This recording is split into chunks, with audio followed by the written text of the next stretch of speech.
welcome back to Kindle's Reading Diaries. This week I'm going to be doing a read with me vlog kind of thing. This is going to be like a mood reading type of week. I'm just going to try to read as many books as I can this week with the time that I have. So I hope you guys enjoy, and let's get started with the video.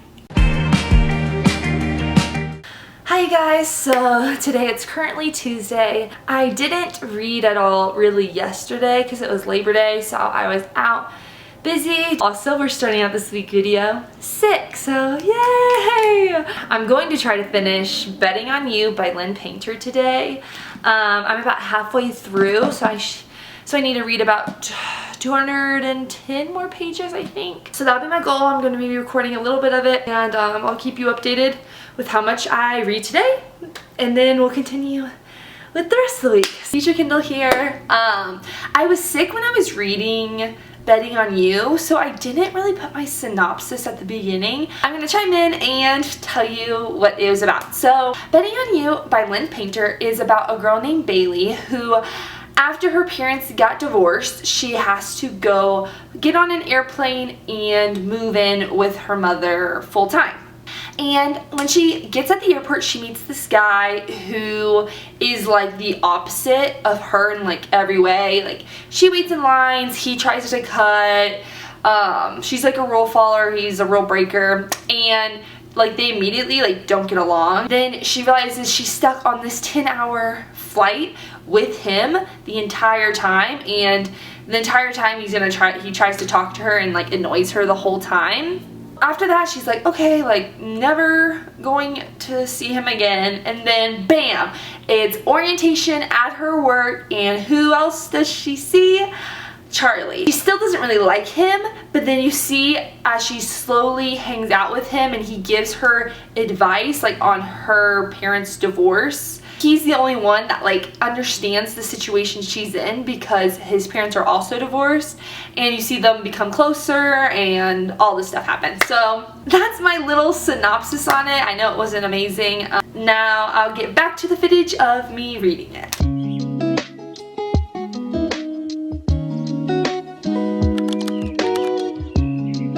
So it's currently 2 right now, and I have read almost 200 pages. Since I'm not feeling well, I read for about like an hour and a half.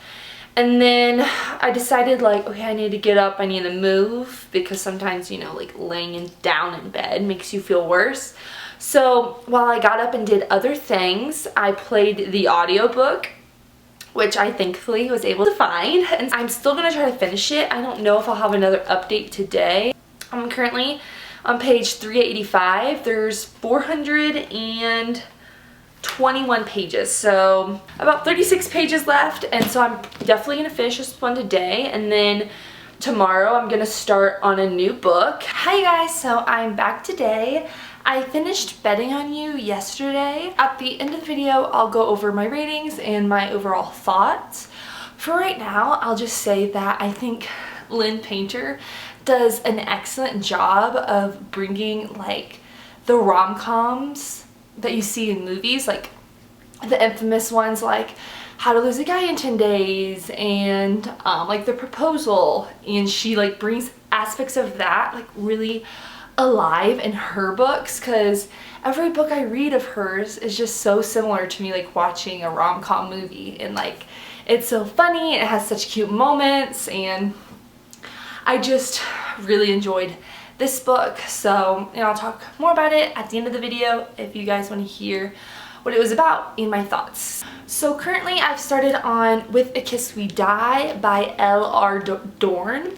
I'm about 83 pages into it, so my goal is to get about halfway through it today. The audiobook of this is really, really good. I'm listening to it on Libby right now. It reminds me of Crime Junkie, and like when you listen to it, it has like the same feel of listening to like any type of crime podcast.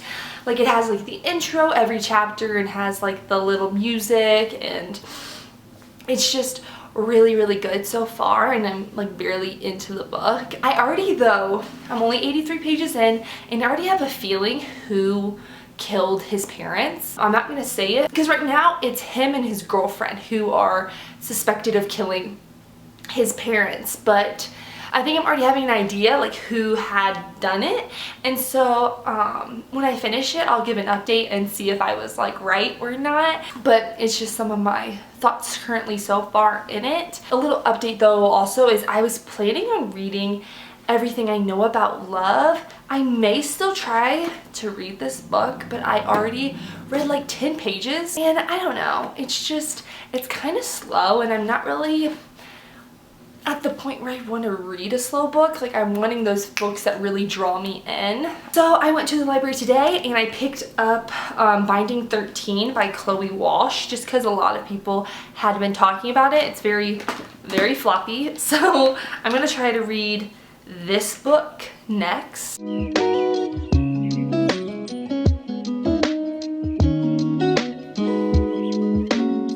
So I had an original guess at the start of the book of who I thought the killer was. You're not like sure who exactly did it by the end. Some people don't like reading books that they don't figure out what happens. I mean, someone does go to jail.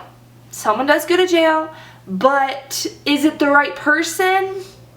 We don't know. That's the vibe I got when I finished reading it, but because I don't really like ominous endings, I kind of want to know what happened. It wasn't a 5-star. It was still a really, really good book though, and I'll go into my full review at the end. With that said, I still had like an amazing time reading it. I binged it. It was so fun to read, and that's my final update of the book so far, and I'll give you my review at the end. Editing Kindle here. These upcoming clips are a different day. I'm just wearing the same sweatshirt. So enjoy. Hi guys, so currently I'm reading Binding 13 by Chloe Walsh. So the story is about a girl named Shannon Lynch. After being bullied at her previous school, she transfers schools to Tommen. At Tommen, it's her first day and it's a really big school, and so she's already late to class, and to make sure that she gets there on time, she decides to cut across the rugby field. As she's cutting across the rugby field, a ball hits her in the back of the head, and then Johnny has to take her to the front office. He's apologizing profusely and and they kind of start to get this like connection from that point on. But after this incident occurs, her mother is really pissed off because the principal promised that this wouldn't be happening here, because Shannon's mom thinks that it was a case of bullying like at her previous school. So the principal tells Johnny to stay away from Shannon and he can get like suspended or expelled, I can't remember which one it was, if he goes near her. Well, with all of this stuff going on, Shannon and Johnny just can't seem to stay away from one another, and that is like my little synopsis of the book. Currently I'm about halfway through with this book. My initial thoughts are this book sucked me in like very fast. Like I just started reading it and I'm already like halfway through it. My biggest issue with it so far is that I think Johnny has like this really big blaring red flag, and I'm not going to go into it. Even though I appreciate everything Johnny does for Shannon and I really like the connection that they have, he just has this like one really blaring red flag that a person, like if I was Shannon, I would be like drawing my line at it, because like with everything that Shannon endures, this red flag is like a little much, I feel like, for someone who has experienced what she has experienced.